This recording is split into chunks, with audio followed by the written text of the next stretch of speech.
लाख की चूड़ियाँ, कक्षा 8वीं, द्वितीय पाठ। लेखक कामतानाथ। प्रस्तुतकर्ता गीता भराटे, टीजीटी हिंदी, जवाहर नवोदय विद्यालय बुल्ढाना। एक कामतानाथ जी का चित्र है जिसके ये इस पाठ के लेखक हैं। इनका हम संक्षेप में परिचय पढ़ेंगे। 7 दिसंबर 2012 में कामतानाथ का निधन हो गया था। वे लीवर के कैंसर से पीड़ित थे, किंतु अलविदा कहने से पहले दुनिया को अपना अमूल्य साहित्य संसार दे गए, जिसके लिए दुनिया उन्हें सदैव याद रखेगी। वे उनकी मृत्यु तो हो गई, लेकिन वे साहित्य का इतना बड़ा भंडार अपने पीछे छोड़ गए, जिसके लिए आज भी वे अमर माने जाते हैं। उन्हें लोग याद करते। कामतानाथ के लगभग 6 उपन्यास और 11 कहानी संग्रह प्रकाशित हो चुके हैं। उन्हें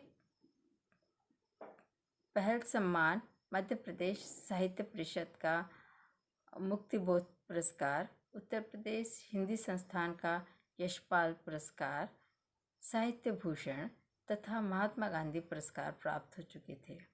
उनके रचना कौशल की खूबी यह थी कि उनकी कहानियाँ मज़ा देने के साथ व्यक्ति के मन को कहीं ना कहीं उद्वेलित करती थी।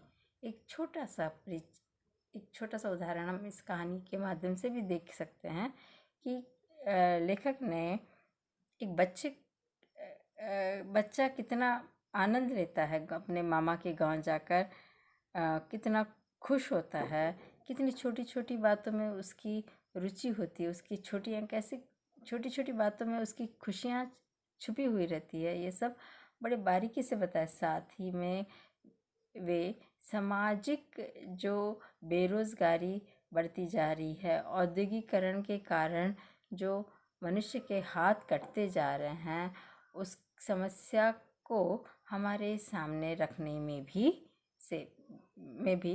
नहीं भूले हैं। उन्होंने यही मुख्य समस्या हमारे सामने रखी है।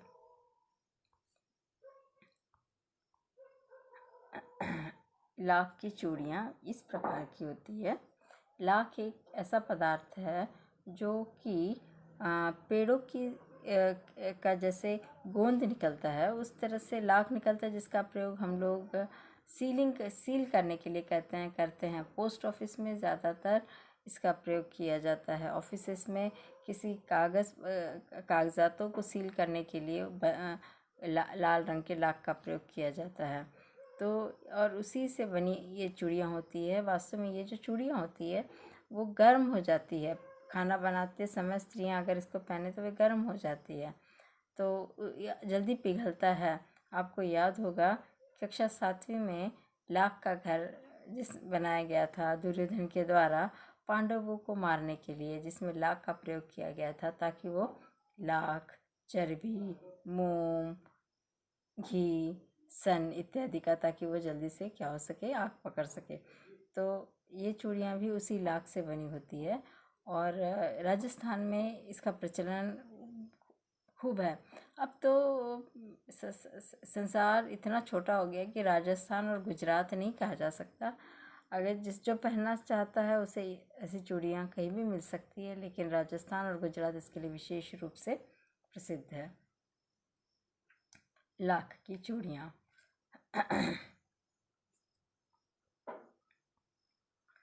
सारे गांव में बदलू मुझे सबसे अच्छा आदमी लगता था, क्योंकि वह मुझे सुंदर सुंदर लाख की गोलियां बनाकर देता था।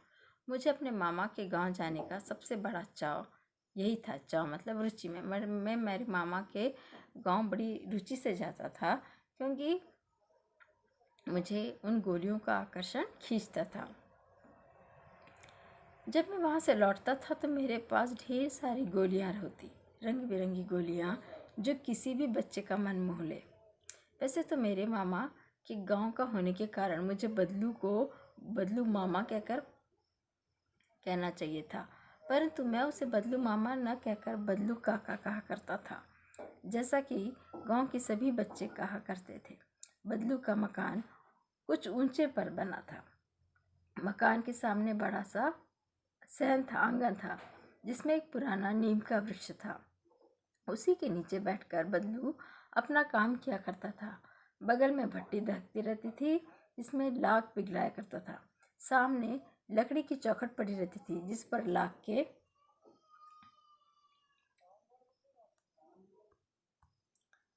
मुलायम होने पर वो उसे सलाख के समान पतला करके चूड़ी का आकार देता।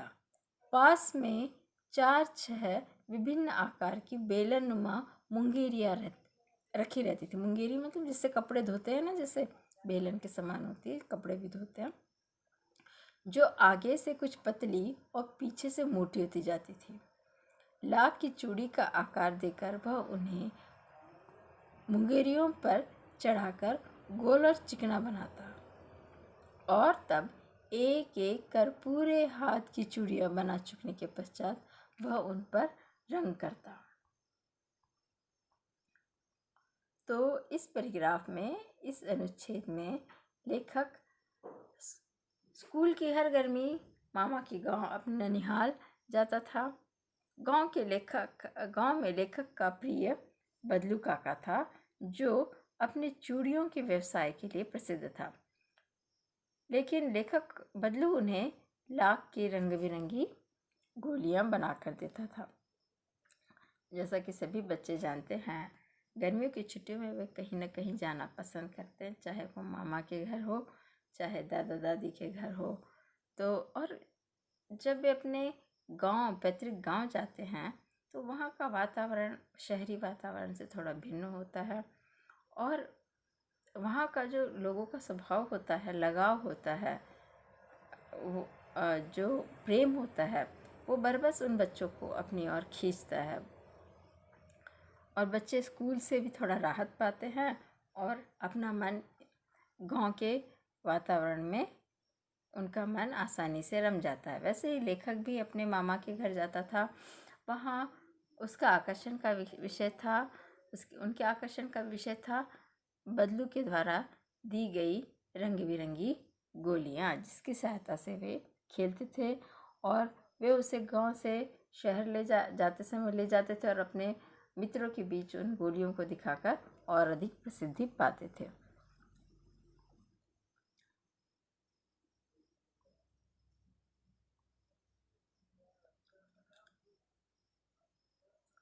बदलू यह कार्य सदाई एक मचिए पर बैठकर किया करता था, जो बहुत ही पुरानी थी। बगल में उसका हुक्का रखा रहता था, जिसे वह बीच बीच में पीता रहता। गांव में मेरा दोपहर का समय अधिकतर बदलू के पास बीतता। वह मुझे लला कहा करता था। लला मतलब बेटा, बच्चा। और मेरे पहुंचते ही मेरे लिए तुरंत एक मच्छियाँ मंगा देता। मच्छियाँ मतलब वही बैठने की छोटी सी खाटनुमा चौखट रहती है, स्टूल के समान। मैं घंटों बैठे बैठे उसे इस प्रकार चूड़ियाँ बनाते देखा करता। लगभग रोज़ ही वह 4-6 जोड़े चूड़ियाँ बनाता। पूरा जोड़ा बना लेने पर वह उसे बेलन पर चढ़ाकर कुछ क्षण चुपचाप देखता रहता, मानो वो बेलन न होकर किसी नववधू की कलाई हो। बदलू मनिहार था, चूड़ी बनाने वाला। चूड़ियाँ बनाना उसका पैतृक पेशा था। पेशा मतलब व्यवसाय, पैतृक मतलब पिता, अनुवंश से प्राप्त। अनुवंश से मतलब उनके पिताजी, उनके दादाजी, उनके परदादा वही काम करते थे, और वास्तव में वह बहुत ही सुंदर चूड़ियाँ बनाता था। उनकी बनाई हुई चूड़ियों की खपत भी बहुत थी। उस गांव में तो सभी स्त्रियां उनकी बनाई हुई चूड़ियाँ पहनती ही थी। आसपास के गांव के लोग भी उससे चूड़ियाँ ले जाते थे, परंतु वह कभी भी चूड़ियों को पैसे से बेचता न था। उसका अभी तक वस्तु विनिमय का तरीका था, और लोग अनाज के बदले उससे चूड़ियाँ ले जाते थे। जैसे सामान्य चीज़ें बेची जाती है, पैसे, आप पैसे देते हो, चीज़ वस्तु ले लेते हो, लेकिन वो अपनी चूड़ियाँ कभी पैसों के माध्यम से बेचा नहीं करता था। वस्तु विनिमय मतलब वो अगर चूड़ियाँ देता था तो उसके बदले अनाज, वस्त्र इत्यादि वस्तुएं लेता था। उसे कहते हैं वस्तु विनिमय। लोग अनाज के बदले उससे चूड़ियाँ ले जाते। बदलू स्वभाव से बहुत सीधा था। मैंने कभी उसे किसी से झगड़ते नहीं देखा। हाँ, शादी विवाह के अवसरों पर वो अवश्य जिद पकड़ जाता था। जीवन भर चाहे कोई उसे मुफ्त चूड़ियाँ ले जाए, परंतु विवाह के अवसर पर तो वह सारी कसर निकाल लेता। आखिर सुहाग के जोड़े का महत्व ही और होता है। मुझे याद है, मामा के यहाँ किसी लड़की के विवाह पर जरा सी किसी बात पर बिगड़ गया था और फिर उसको मनाने में लोहा लगना मुहावरा है, बहुत परिश्रम लगा। विवाह में किसी जोड़े का मूल्य इतना बढ़ जाता था कि उसके लिए उसकी घरवाली को सारे वस्त्र मिलते, ढेरों अनाज मिलता, उसको अपने लिए पगड़ी मिलती और रुपए मिलते सो अलग। वस्तु विनिमय का अर्थ है, वस्तु विनिमय अर्थात वस्तुओं का आदान प्रदान करना, आदान प्रदान करके अपनी आवश्यकता पूर्ण करना। सुहाग की चिड़ियों के दाम उन दिनों इतने बढ़ जाते थे कि वस्त्रों के साथ ढेरों अनाज और पगड़ी भी उसे वस्तु विनिमय के माध्यम से मिल जाती थी।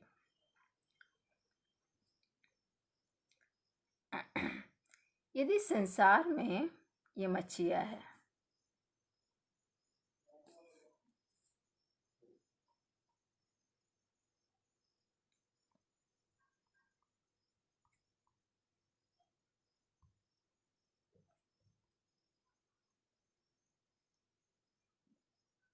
यदि संसार में बदलू को किसी बात से चिढ़ थी तो वह थी कांच की चूड़ियों से।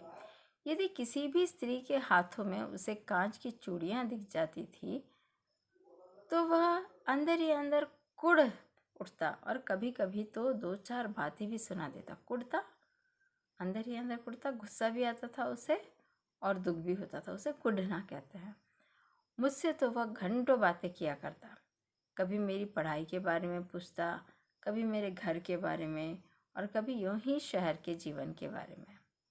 मैं उससे कहता कि शहर में सब कांच की चूड़ियाँ पहनते हैं, तो वो उत्तर देता, शहर की बात ही और अल्लाह, वहाँ तो सभी कुछ होता है। वहाँ तो औरतें अपने मर्द का हाथ पकड़कर सड़कों पर घूमती भी है और फिर उनकी कलाइयाँ नाजुक होती है ना। लाख की चूड़ियाँ पहने तो मोच ना आ जाए। मतलब मेरी जो चूड़ियाँ हैं वह शहरी स्त्रियों के लायक नहीं है, वो मेरी चूड़ियाँ पहनने के लायक नहीं है, ऐसा वो व्यंग करना चाहता था। कभी कभी बदलू मेरी अच्छी खासी खातिर भी करता था, मेरा स्वागत भी करता था, क्योंकि मैं उस गांव का मेहमान रहता था। जिन दिनों उसकी गाय के दूध होता वह सदा मेरे लिए मलाई बचा कर रखता और आम की फसल में तो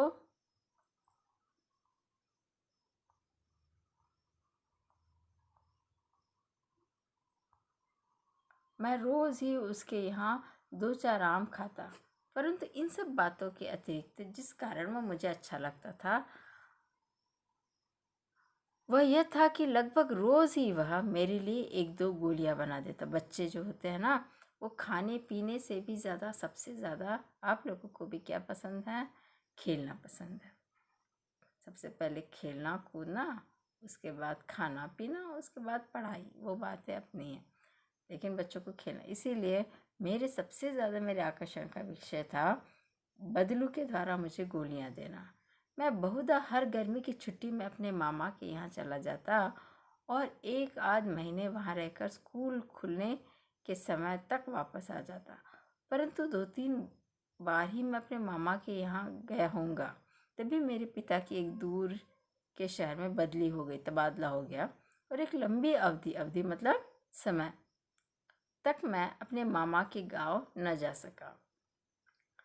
तब लगभग 8-10 वर्षों बाद जब मैं वहाँ गया तो इतना बड़ा हो चुका था कि लाख की गोलियाँ मेरी रुचि नहीं रहेगी। जैसे बच्चा बढ़ जाता है तो इन छोटी छोटी बातों उसकी खुशी के केंद्र परिवर्तित हो जाते हैं। तो अब वो भूल गया, लेखक भूल गए थे कि मुझे कभी लाख की गोलियाँ यहाँ बहुत पसंद थी, मेरी रुचि नहीं रह गई थी। अतः गांव के होते हुए भी कई दिनों तक मुझे बदलू का ध्यान न आया। मैं गांव गया रहा लेकिन मुझे बदलू की याद नहीं आई। इसी बीच मैंने देखा कि गांव में लगभग सभी स्त्रियां कांच की चूड़ियाँ पहने हैं। विरले ही हाथों में मैंने लाख की चूड़ियाँ देखी। विरले मतलब बहुत कम, गिने चुने हाथों में मैंने लाख की चूड़ियाँ देखी। तब एक दिन सहसा मुझे बदलू का ध्यान हो आया। बात यह हुई कि बरसात में मेरे मामा की छोटी लड़की आंगन में फिसल कर गिर पड़ी और उसके हाथ में कांच की चूड़ी टूटकर उसकी कलाई में घुस गई। उससे खून बहने लगा। मेरे मामा उस समय घर पर न थे। मुझे उसकी मरहम पट्टी करनी पड़ी। तभी सहसा मुझे बदलू का ध्यान हो आया और मैंने सोचा कि उससे मिलाऊं। अतः शाम को मैं घूमते घूमते उनके घर चला गया। बदलू वहीं चबूतरे पर नीम के नीचे एक खाट पर लेटा था। नमस्ते बदलू काका, मैंने कहा। नमस्ते भैया, उसने मेरी नमस्ते का उत्तर दिया और उठकर खाट पर बैठ गया। परंतु उसने मुझे पहचाना नहीं और देर तक मेरी ओर निहारता रहा, देखता रहा, क्योंकि वो क्या हो गया था, बूढ़ा हो गया था। और लेखक क्या हो गए थे, बच्चे से बड़े हो गए थे। तो इसीलिए वो लेखक को पहचान पाने में असफल रहा। मैं हूँ जनार्दन काका, आपके पास से गोलियां बनवा कर ले जाता था। मैंने अपना परिचय दिया। बदलू फिर भी चुप रहा, मानो अपने स्मृति पटल पर अतीत का चित्र उतार रहा हो। स्मृति पटल अपनी याद पर, अपनी याद में अतीत मतलब बीते हुए क्षणों का चित्र उतार रहा हो। और तब एकदम से बोल पड़ा, आओ आओ लला, बैठो, बहुत दिन बाद गाँव आए। हाँ, इधर आना नहीं हो सका काका, मैंने चारपाई पर बैठते हुए उत्तर दिया। तो इन दो अनुच्छेदों में हमने बदलू का सीधा स्वभाव देखा। वो किसी से लड़ता झगड़ता नहीं था, स्वाभिमानी था। चूड़ियों के जोड़े के पूरे पैसे न मिलने पर वह चूड़ी बेचता भी नहीं था। बचपन में वह लेखक के लिए मलाई बचा कर रखता था, आम देता था, तो वो लेखक को बहुत प्रेम करता था।